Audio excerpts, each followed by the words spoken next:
Hi there, my name's Jordan Ferguson, welcome back to the channel. Today's video is a little bit different. This is an opportunity for me to celebrate reaching 1 year as a full-time freelancer. Whey! It's totally mind-boggling to me, but also it's just a real privilege. So in this video I'm just going to talk about what I've learned in the last year of being full-time in self-employment. To give you some context, I've been working in music kind of since I was 16, which is when I started to take music a little bit more seriously, started getting some paid opportunities and was getting some really good training as well, and kind of that opened the door to make me think, oh, I could actually do this music thing as a living. And so as soon as I was like getting those opportunities, I was tunnel vision towards music in some way or another. Although at first I was looking to be a session guitar player, and here I am, a drummer. Some would say I've fallen far. Then, since leaving high school in 2015 and not going to university, or not getting into university I should say, I started getting more paid opportunities, doing more work as a musician, as well as keeping up one other part-time job at least on the regular. And it was January last year, January 2019, when I quit my NHS job, which I'd had for about 2 years, to go and live in Sao Paulo for 2 months, thanks to Bruhaha International, who funded me to go over there. Today, the 25th of March, marks the 1 year anniversary of me getting back from that trip.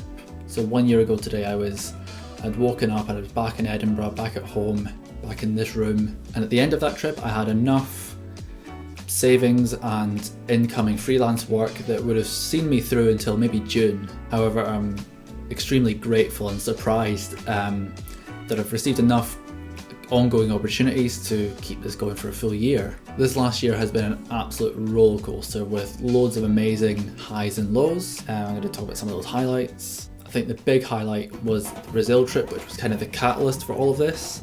Also playing at Coburg International Samba Festival in Germany, which was just insane, and I'll talk a little bit more about that later. The Encontro Street Band Festival in Glasgow, running some of my own classes, collaborating in the Jubacana Summer School. And those are just some of the highlights. If you want to see more stuff, follow me on Instagram, because that's where I post almost every day.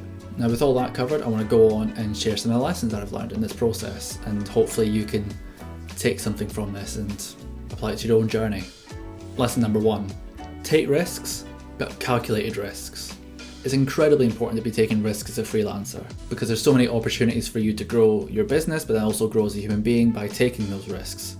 However, it's really important to assess those risks in advance and take calculated risks. I don't mean to be totally pessimistic and have you consider, oh, what if this person doesn't like me, or oh, what if this is the end of my career, But seriously, just take the time to assess the pros and cons, what's the worst case, what's the best case scenario, what's likely to happen, based on your intuition, your gut instinct.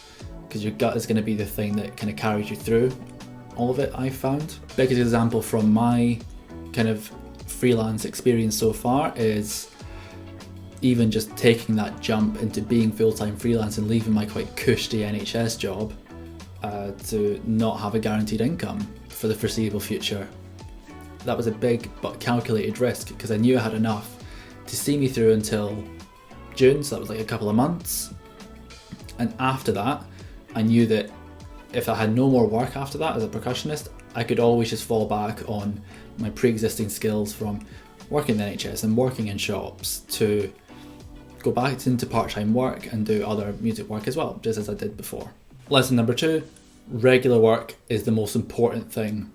This may seem really obvious and dumb of me to even suggest as a lesson that I've learned, but actually I went about it the other way around, because I knew I had enough one-off gigs from when I returned from Brazil to see me through. I didn't have any regular work at that point.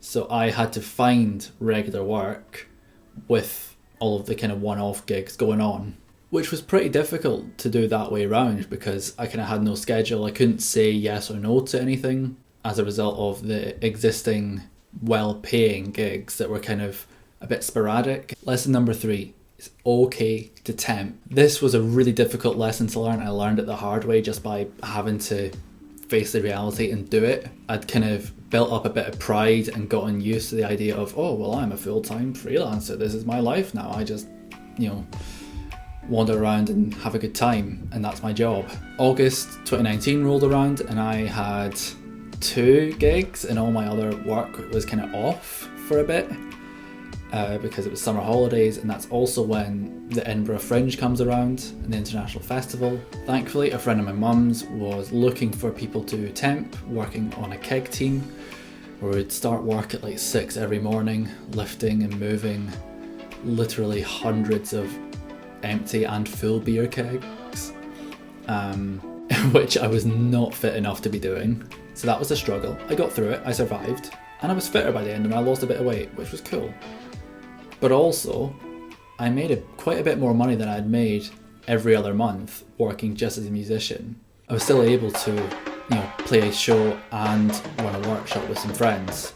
What I'd recommend to other people is that if you get into that position where you could get some temp work to supplement your income a bit, have the humility to just take the work, and you don't even need to talk about it. Just take the work, get the money, and maybe even invest it into your craft and what you do as a freelancer. Lesson number 4 is to find your tribe. I don't want anyone to confuse this as networking.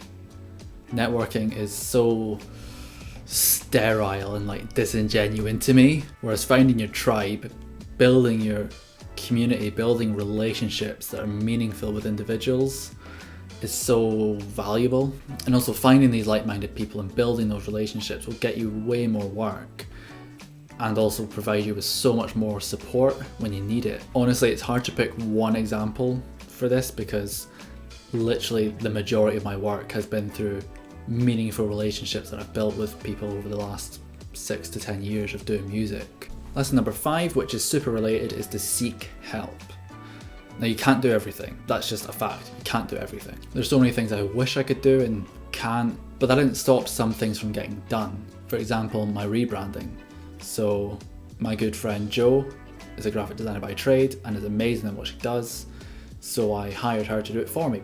The rebrand was something I wanted done for such a long time, but just never had the skills to do, and was kind of like, kind of putting it off. But then eventually I just spoke to Jo and was like, look, you're a great graphic designer. Can I just like pay you something, anything, what works for you?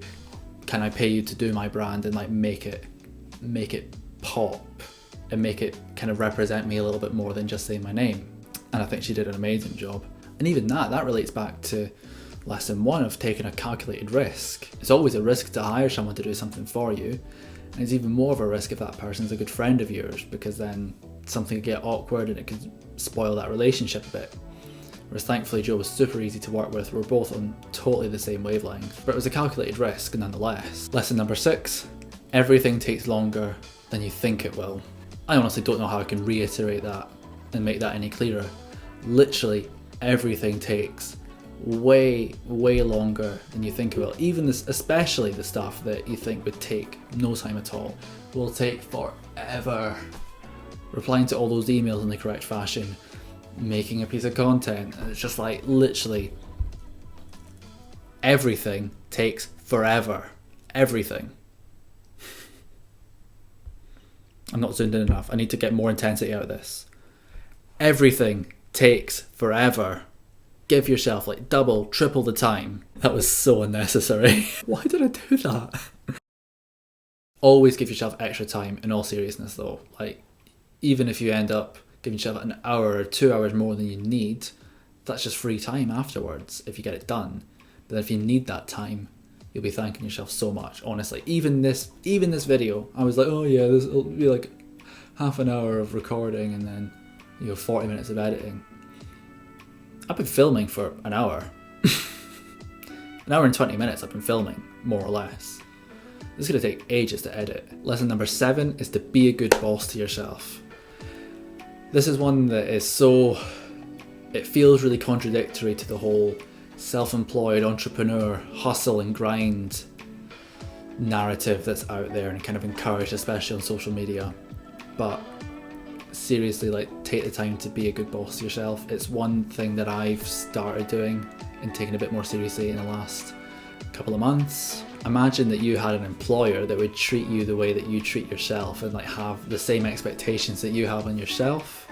I don't think any employer would really expect you to work as long as you do, spend as much time as you do as much unpaid hours as you do to run a business, especially at the beginning. So really just take care of yourself, make time to have hobbies and see friends and family and chill out.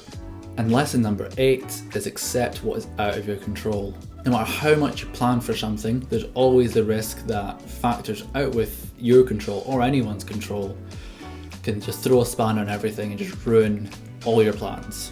For example, this is such a difficult mindset to have and also to maintain. I spend so much of my actual headspace just keeping in this optimistic, solution-based way of thinking. I try my best not to dwell on difficult situations. I get that it's hard not to, and it's totally okay to express those emotions and feel those feelings, but I spend more time going straight to solutions and alternatives just to keep myself sane, really. I feel like if I spend too much time dwelling on something, I'm going to be even further behind than if I just got on with it and just made new plans. This is much easier when you have a tribe and a community around you that can support you and you can turn to and you can support them as well. An example of this that isn't is last year for Coburg International Samba Festival, as I mentioned earlier, was a highlight of mine. That was not an easy trip at all. The band has been going for about 26 years and it was the first time we'd ever been asked to go over and play. Then a week before we were due to leave, our van got stolen with all of our instruments inside. And we found out only a few hours before a rehearsal, the kind of last group rehearsal we had before the trip away. In that moment we were all at a bit of a loss and kind of mourning the loss of our instruments in our van and how we were even going to get to Germany. But we rallied together and made it work. I bolted home from work early from the other side of the city, got all my drums together that I use for workshops, got them in a taxi, went straight to the venue we were meant to be rehearsing at. Thankfully, amongst myself and one of the other band members, Russell, we had enough drums to supply the band with gear. And then our bandmate Graham spent an entire day going around pretty much every van hire shop in Edinburgh, sharing our story and seeing if we could get some kind of discount, which he managed to do by some miracle. And then we got to Coburg and played the festival with some other minor difficulties, but that was the big one. I feel like this just reiterates the importance of having a tribe and a community that can support one another, especially when it hits the fan and it affects everyone. So with all that in mind, I just want to say a massive thank you to all the groups, all the individuals and all the organisations that have given me opportunities and allowed me to make a living as a musician. It's been a ride. And it's been an absolute honour to do so for the last year. So I'm going to roll some credits to just list all the people that I want to extend my eternal gratitude to.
And here I am, a year into being a full-time freelancer and full-time self-employed, running my own business.